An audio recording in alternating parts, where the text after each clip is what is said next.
উত্তৰ প্ৰদেশত সংঘটিত হোৱা ভয়ংকৰ ৰেল দুৰ্ঘটনাৰ পিছত যাত্ৰীসকলৰ মাজত দুৰৱস্থাই দেখা দিছে। উত্তৰ প্ৰদেশৰ ষ্টেচনে আবদ্ধ হৈ পৰিছে ৰেলসহ বহু যাত্ৰী। দুৰ্ঘটনাৰ বাবে যাত্ৰাপথ সলনিৰ পিছতে অন্য ট্ৰেকেৰে কেইবাখনো ৰেলৰ চলাচল আৰম্ভ হৈছে।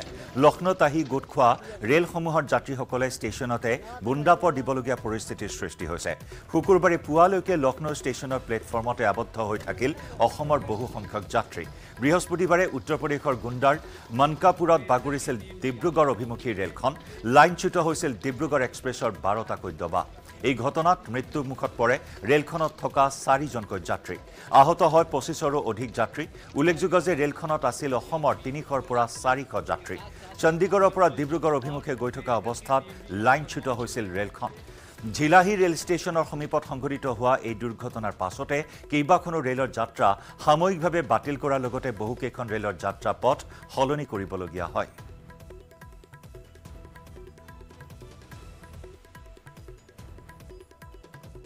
के करीब में हादसा हुआ है। हाँ, चंडीगढ़ डिब्रूगढ़ एक्सप्रेस में गोंडा से करीब 20 किलोमीटर आगे है ये जी। बता रहे मनकापुर अभी यहाँ से 5 किलोमीटर है। हाँ, और 2 बोगियां तो एकदम से ऐसे पलट गई हैं। हाँ, एक बोगी ऐसे लगी है, बाकी तो आप देख ही सकते हैं पटरियों की क्या हाल है। पटरियाँ खिसक चुकी हैं यहाँ पे। कैजुअलिटी भी हो सकती है, अभी उसको मालूम नहीं है। लोग अपनी जान बचा करके कैसे कैसे निकल रहे हैं। बचाव के लिए क्या व्यवस्था हुई है बता? अभी तो हम खुद ही निकल के आए हैं, अभी देखा नहीं है शायद, लेकिन शायद एम्बुलेंस वगैरह आ रही है क्या? जी, ऐसा सुनने में आया। Thank you.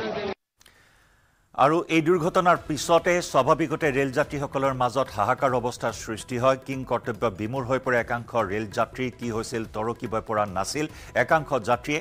আৰু সেই ভয়াৱহ অভিজ্ঞতাৰ কথা সদৰি কৰিছে আমাৰ সতীৰ্থ সাংবাদিক দীপাংকৰ দাসৰ সন্মুখত একাংশ ৰেল যাত্ৰীয়ে।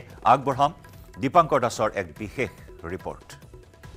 নিশ্চয়কৈ যি উত্তৰ প্ৰদেশৰ ভয়ংকৰ ৰেল দুৰ্ঘটনা আৰু তাৰ পিছত যাত্ৰীৰ মাজত যি ধৰণৰ এটা হাহাকাৰময় পৰিৱেশ সেয়া বৰ্তমান অব্যাহত আছে। কাৰণ দুপৰীয়া 2:30 সংঘটিত হোৱা সেই ভয়ংকৰ ৰেল দুৰ্ঘটনা আৰু সময় যিমানে বাগৰিছে মই মুহূৰ্তত নিশাৰ ভাগৰ এটা পৰিৱেশ দেখুৱাইছোঁ লক্ষ্ণৌ ষ্টেচনৰ। আৰু লক্ষ্ণৌ ষ্টেচনত বৰ্তমান এই নিশা এইদৰে যাত্ৰীসকলে হাহাকাৰ কৰিবলগীয়া হৈছে। কাৰণ কোনে কোন ঠাইলৈ যাব, কোনে কি ট্ৰেইনত আহিছিলে, সেয়া এক প্ৰকাৰ একাকাৰ হৈ পৰা ধৰণৰ এটা পৰিৱেশ। আৰু এয়া নিশা প্ৰায় 2 বাজিছে আৰু 2 বজাৰ লক্ষ্ণৌৰ পৰিৱেশ, যি সদাব্যস্ত এটা পৰিৱেশ দেখিবলৈ পোৱা নাযায় লক্ষ্ণৌত। কিন্তু তেনে এটা পৰিৱেশৰ মাজতেই কিন্তু এইদৰে যাত্ৰীসকলে এই নিশা ইয়াত হাহাকাৰ কৰিছে। কাৰণ গোণ্ডা, আমি জানো যে গোণ্ডাত সেই ভয়ংকৰ ছত্তীশগড় আৰু ডিব্ৰুগড়ৰ এক্সপ্ৰেছখন এই দুৰ্ঘটনাত পতিত হৈছিল। প্ৰায় 5টাতকৈ অধিক ডবা লাইনচ্যুত হৈছিল আৰু 6জনকৈ লোকৰ কৰুণ মৃত্যু ঘটিছিল। আৰু তেনে খবৰ বিয়পি পৰাৰ পিছতে সমগ্ৰ এই যি উত্তৰ প্ৰদেশৰ ৰেল ব্যৱস্থাটোৰ মাজতে এটা ডাঙৰ প্ৰত্যাহ্বান আহি পৰিছিলে। কিদৰে ৰেস্কিউ কৰিব পাৰে, কিদৰে গোটেই অভিযানটো তেওঁলোকে সমাপ্ত কৰিব পাৰে। তাৰ পিছত যদি আমি চাওঁ, সময় বাগৰিছে, একাধিক অন্য ৰেল পথেৰে তেওঁলোকক আগবঢ়াই যাবলৈ এক প্ৰকাৰ নিৰ্দেশ প্ৰদান কৰা হৈছে। আৰু তাৰ পিছত সমগ্ৰ এই উত্তৰ পূবৰ ৰাজধানী লক্ষ্ণৌত বৰ্তমান গোটেই ছিষ্টেমটোৰ পৰা অহা এই ৰেলসমূহ বৰ্তমান ইয়াত আবদ্ধ হৈ পৰিছে।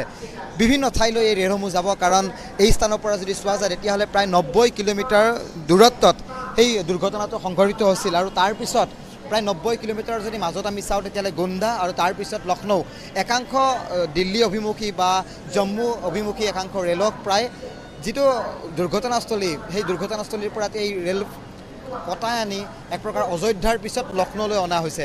অৰ্থাৎ যদি চোৱা যায় তেতিয়াহ'লে একোখন ৰেলে প্ৰায় 10ৰ পৰা 12 ঘণ্টা সময়তকৈ অধিক পলম সময়েৰে বৰ্তমান যাতায়াত কৰিছে। আৰু এই মুহূৰ্তত দেখুৱাম যে অসমৰ পৰা অহা গুৱাহাটীৰ পৰা এইখন বিশেষ অমৰনাথ এক্সপ্ৰেছ গুৱাহাটী জম্মু টাৱাই, ঠিক একেদৰে আমি কিছুমান পূৰ্বে দেখিছিলোঁ যে কামৰূপ এক্সপ্ৰেছ, ব্ৰহ্মপুত্ৰ এক্সপ্ৰেছকে ধৰি কেইবাখনো আমি উত্তৰ পূৰ্বাঞ্চলৰ ৰেল দেখিবলৈ সক্ষম হৈছিলোঁ, য'ত একাংশ অসমীয়া যাত্ৰী আমি লগ পাইছোঁ, কথা পাতিছোঁ। তেওঁলোকে অধীৰ এই সময়টোৰে এক প্ৰকাৰ প্ৰত্যাহ্বানেৰে তেওঁলোকে এই যিটো পলম হোৱাৰ সময়ৰ মাজেৰে তেওঁলোকে যাত্ৰা আৰম্ভ কৰিছে। গতিকে উত্তৰ পূৰ্বাঞ্চলৰ যাত্ৰীৰে ঠাক খাই থকা সেই ছত্তীশগড় ডিব্ৰুগড় ৰেলৰ দুৰ্ঘটনাৰ পিছতে এই মুহূৰ্তলৈকে কিন্তু ইয়াৰ প্ৰতিক্ৰিয়া মাৰ যোৱা নাই, ইয়াৰ চাঞ্চল্য অব্যাহত আছে। আৰু ক্ৰমে নিশা এতিয়া 2 বাজিছে, যদি চোৱা যায় 12 ঘণ্টা সময় উকলি গৈছে। আৰু 12 ঘণ্টা পিছতো এই মুহূৰ্তত এইদৰে লক্ষ্ণৌ জংচনৰ ব্যস্ততা। আন এখন মই ট্ৰেইন দেখুৱাইছোঁ, এয়া হয়তো ক'ৰবাৰ পৰা আহিছে, আহি ইয়াত এক প্ৰকাৰ ইয়াত সংযোজন কৰা হৈছে, ইয়াত আহি ৰখাই থোৱা হৈছে ট্ৰেইনসমূহ। আৰু এই স্থানৰ পৰা কিন্তু কোনো এখন ট্ৰেইন আন প্ৰান্তলৈ যাবলৈ দিয়া হোৱা নাই। মই যদি চাওঁ, এয়া যোধপুৰ বাৰাণসী এক্সপ্ৰেছ, যিখনো আহি বৰ্তমান লক্ষ্ণৌত ইয়াত আহি পৰিছে একাংশ দেখুৱাইছোঁ এই মুহূৰ্তত যাত্ৰী ভৰি পৰিছে কিন্তু কিমান সময় বাগৰিব নে অৰেতি নিশা এইসকল যাত্ৰী এই ষ্টেচনতে কটাব এনেধৰণৰ কথা আহি পৰিছে ইখনৰ পৰা সিখন ৰেললৈ যাত্ৰীয়ে তাত বাতি কাঢ়িছে কিন্তু তাৰে মাজতো কিন্তু সুফল এই যাত্ৰীসকলে বিচাৰি পোৱা নাই আৰু তাৰে কিছু ৰাতিৰ ব্যস্ততাপূৰ্ণ এটা পৰিৱেশ মই বৰ্তমান উত্তৰ প্ৰদেশৰ ৰাজধানী লক্ষ্ণৌৰ পৰা আপোনালোকক দেখুৱাবলৈ আৰু কিছু ছবি বৰ্ণনা কৰিবলৈ চেষ্টা কৰিছোঁ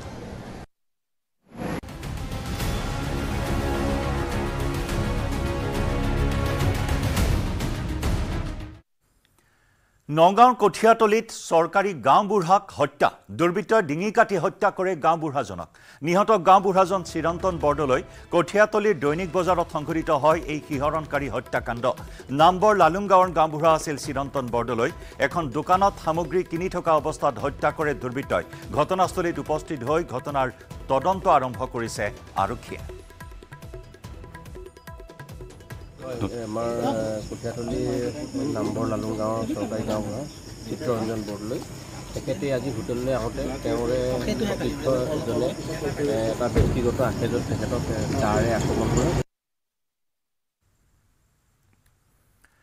আৰু ইফালে ঢকুৱাখনাৰ নৃশংস হত্যাকাণ্ডৰ নতুন টুইষ্ট এইবাৰ মুখ খুলিছে সুনীল গগৈৰ শালপতি বিবিধ গগৈয়ে 1 জুনৰ নিশা প্ৰায় 1:30 বজাত দেখিছিল এখন কোলা ৰঙৰ গাড়ী হাতিয়াৰ পৰা ওলাই আহিছিল গাড়ীখন ইটাখুলি কচুৱানী সংযোগী গড়কাপ্তানী পথত প্ৰত্যক্ষ কৰিছিল কোলা ৰঙৰ গাড়ীখন ঢকুৱাখনা কোনফালে যায় বুলি সুধিছিল চালকজনে নিশা ঘটনাৰ খবৰ পাই পত্নী কন্যাৰ সৈতে সুনীল গগৈৰ ঘৰলৈ গৈছিল বিবিধ গগৈ বিগত 48 দিনে ভেদ হোৱা নাই এই ঘটনাৰ ৰহস্য জাহাংগীৰৰ চিহ্নমুণ্ড কোট গ'ল সুনীল গগৈ কোট গ'ল সুনীল গগৈ জীয়াই থকা বুলি ইতিমধ্যে CIDয়ে সদৰি কৰিছে কিন্তু তাৰ পিছতো সুনীল গগৈৰ কোনো সন্ধান এই মুহূৰ্তলৈকে উলিয়াব পৰা নাই আৰু তেনে সময়তে এই ঘটনাৰ এটা নতুন টুইষ্ট সন্মুখলৈ আহিছে সুনীল গগৈৰ শালপতি বিবিধ গগৈৰ মুখ খুলিছে বিবিধ গগৈ দিয়া তথ্য অনুসৰি 1 জুনৰ নিশা প্ৰায় 1:30 মান বজাত প্ৰত্যক্ষ কৰিছিল এখন কোলা ৰঙৰ গাড়ী হাপতিয়াৰ পৰা ওলাই আহিছিল গাড়ীখন ইটাখুলি কচুৱানী সংযোগী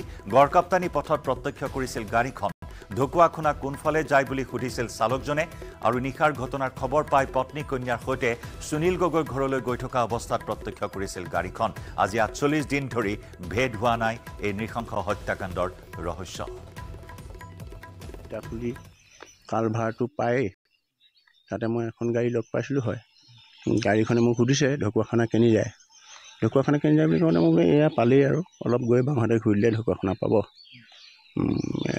সেই বুলি কৈ মই গুচি গ'লোঁ জেগালৈ গৈ তাত জেগা পাইছোঁগৈ ওচৰ চুবুৰীয়া মানুহ চানুহ গোট খাই আছে কন্দা কটা হুলস্থুল হৈ আছে গাড়ীখন অলপ ক'লা ৰঙৰ আছিলে ক'লা মানে এতিয়া ছাই ৰঙৰ আজিকালি ক'লা ছাই ৰঙৰ এনেকুৱা থাকে নহয় ঠিক মানে ক'লা ৰঙৰ হ'ব পাৰে ছাই ৰঙৰ হ'ব পাৰে গাড়ীখনৰ কি মানে নাম্বাৰ প্লেট মই একো চোৱা নাই মোৰ লক্ষ্যস্থান বেলেগ মাইকী মানুহ কান্দি আছে তেনেকৈ আৰু গৈছোঁ তাৰপৰা যিটো ল'ৰাই সুধিছে সেইটো বেছি বয়সীয়াল ল'ৰা নহয় বাৰু